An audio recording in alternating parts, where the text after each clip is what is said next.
ఒక్కసారి కొమ్మూరి గోల్డ్ కి కాల్ చేయండి. తాకట్లో ఉన్న మీ బంగారాన్ని విడిపించి మార్కెట్ ప్రైస్ కి వాళ్ళు కొనుక్కుని మిగతా డబ్బులు మీకు ఇచ్చేస్తారు. బంగారం కొనాలనుకునే వాళ్ళకి ఇప్పుడు ఒక్కటే భయం, ఈ రోజు కొనకపోతే రేపు ఇంకా ఎంత పెరుగుతుందో అని. ఎందుకంటే బంగారం వెండి ధరలు మళ్ళీ పరుగులు పెడుతున్నాయి. ముఖ్యంగా ఆగస్టు 1వ తేదీ నుంచి కూడా ఇప్పటి వరకు వచ్చిన పెరుగుదల చూస్తే మాత్రం నిజంగా మనం షాక్ అవ్వాల్సిందే.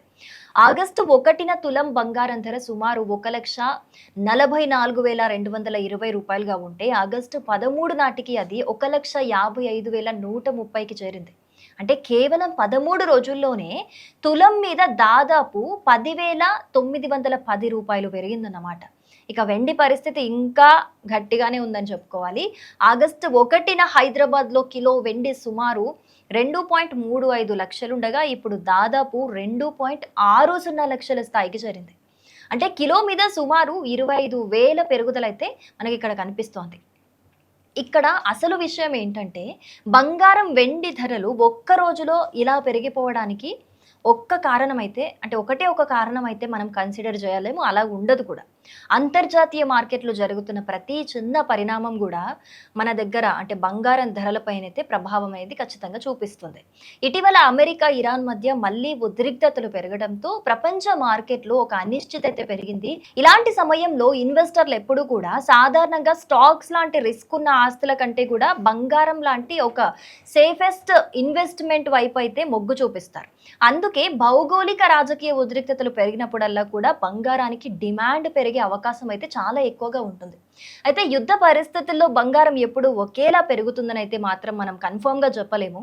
జులైలో కూడా అమెరికా ఇరాన్ ఉద్రిక్తతల కారణంగా బంగారం ఒక్కసారి పెరిగి ఆ తర్వాత మళ్ళీ భారీగా తగ్గిన సందర్భాలు మనకి కనిపించాయి గతంలో. అంటే ఇప్పుడు మనం చూస్తున్న పెరుగుదల వెనుక కేవలం ఒక యుద్ధానికి సంబంధించిన భయమే కాదు, అమెరికా వడ్డీ రేట్లు కావచ్చు, డాలర్ కదలికలు కావచ్చు, ద్రవ్యోల్బణం కావచ్చు, అంతర్జాతీయ మార్కెట్ పరిస్థితులు, ఇలా చాలా అంశాలు కూడా కలిసి దాని మీద ఎఫెక్ట్ చూపిస్తున్నాయని అయితే చెప్పుకోవచ్చు. మరో ముఖ్యమైన విషయం ఏంటంటే అమెరికా ఫెడరల్ రిజర్వ్ జూలై 29న ఫెడ్ వడ్డీ రేట్లను 3.5 నుంచి 3.75% పరిధిలోనే కొనసాగించాలని అయితే, ఆ బార్డర్స్ లోనే కొనసాగించాలని అయితే నిర్ణయించింది. సో తాజాగా అమెరికా ద్రవ్యోల్బణం అంచనాల కంటే కూడా కొంత మెరుగ్గా రావడంతో సెప్టెంబర్లో వడ్డీ రేట్ల విషయంలో మార్కెట్లలో కొత్త అంచనాలు అయితే మొదలయ్యాయి. సో సాధారణంగా వడ్డీ రేట్లు తగ్గుతాయి అని అంచనాలు పెరిగితే బంగారం లాంటి వడ్డీ ఇవ్వని ఆస్తులకి డిమాండ్ అయితే పెరిగే అవకాశం చాలా ఎక్కువగా ఉంటుంది. ఇక వెండి గురించి మనం ప్రత్యేకంగా చెప్పుకోవాల్సిన పని లేదు. వెండిని కేవలం ఆభరణాల కోసం మాత్రమే ఉపయోగించరు.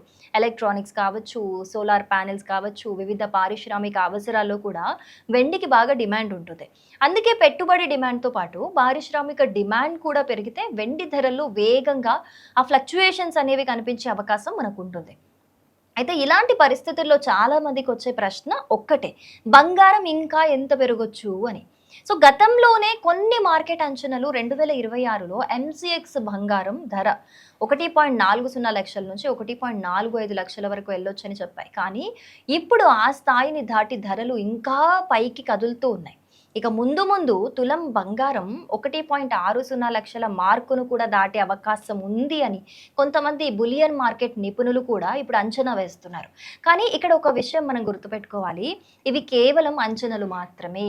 బంగారం ధర ఎప్పుడు పైకి మాత్రమే వెళ్ళదు. అలా గతంలో కూడా మనం చూసాం, ఒక్కసారిగా 1,000 రూపాయలు పెరిగినా కూడా తర్వాత అంతే వేగంగా కూడా ధరలు తగ్గిన సందర్భాలు కూడా మనం గతంలో చూసాం. జులైలో కూడా భౌగోళిక ఉద్రిక్తతలు ఉన్నప్పటికీ కూడా బంగారం వెండి ధరలు కొంతకాలం ఒత్తిడికైతే గురైనాయి, అంటే తక్కువలోనే కొనసాగాయి అన్నమాట. అందుకే బంగారం కొనాలనుకునే వాళ్ళు ఇంకా పెరుగుతుంది అనే భయంతో తొందరపడి నిర్ణయం తీసుకోవడం కంటే తమ అవసరం ఏంటి, అసలు ఎంత బడ్జెట్ ఉంది మీకు, ఆభరణాల కోసం కొంటున్నారా బంగారాన్ని, లేకపోతే ఇన్వెస్ట్మెంట్ కోసం కొంటున్నారా అనే విషయాలన్నీ చూసుకొని మీ నిర్ణయం తీసుకోవడం అనేది మంచిది. ముఖ్యంగా మహిళలకైతే ఈ ధరలు నిజంగానే ఒక బ్యాడ్ న్యూస్ అని చెప్పాలి. ఎందుకంటే ఒకప్పుడు తులం బంగారం అంటే 1,00,000 రూపాయల లోపే ఉండేది. ఇప్పుడు అదే తులం ధర 1,50,000 దాటేసింది. పెళ్ళిళ్ళు కావచ్చు, శుభకార్యాలు, పండుగలు వస్తే బంగారం కొనడం అనేది ఆడవాళ్ళకి ముఖ్యంగా తప్పనిసరి అయ్యే కుటుంబాలైతే ఈ పెరుగుదల ప్రభావం వల్ల అవి ఇంకా ఎక్కువగా వాళ్ళని బాధిస్తుందని చెప్పు. ఇక ముందుకు బంగారం వెండి ధరలు ఎటెళ్తున్నాయన్నది అమెరికా వడ్డీ రేట్ల నిర్ణయాలు కావచ్చు, డాలర్ స్ట్రాంగ్ అవుతుందా వీక్ అవుతుందా అనే దాని మీద కావచ్చు, ప్రపంచంలోని యుద్ధ పరిస్థితులు కావచ్చు, అంతర్జాతీయ డిమాండ్ వంటి అంశాలపైన అయితే ఇది ఆధారపడి ఉంటుంది. కాబట్టి ఇప్పటి పరిస్థితి చూస్తే ఒక విషయం మాత్రం మనకి స్పష్టంగా అర్థమవుతుంది.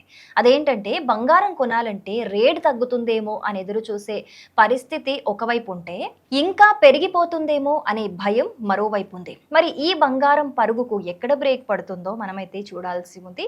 మరి ఇప్పుడు ప్రజెంట్ మీరు కొనాలనుకుంటే గనక మీకు అవసరం ఖచ్చితంగా ఇప్పుడు పెళ్ళుందో పండగుందో కొనాల్సిందే అనుకుంటే కొనండి, తప్పితే ఇన్వెస్ట్మెంట్ పర్పస్ అయితే ఇది కరెక్ట్ టైం కాకపోవచ్చు.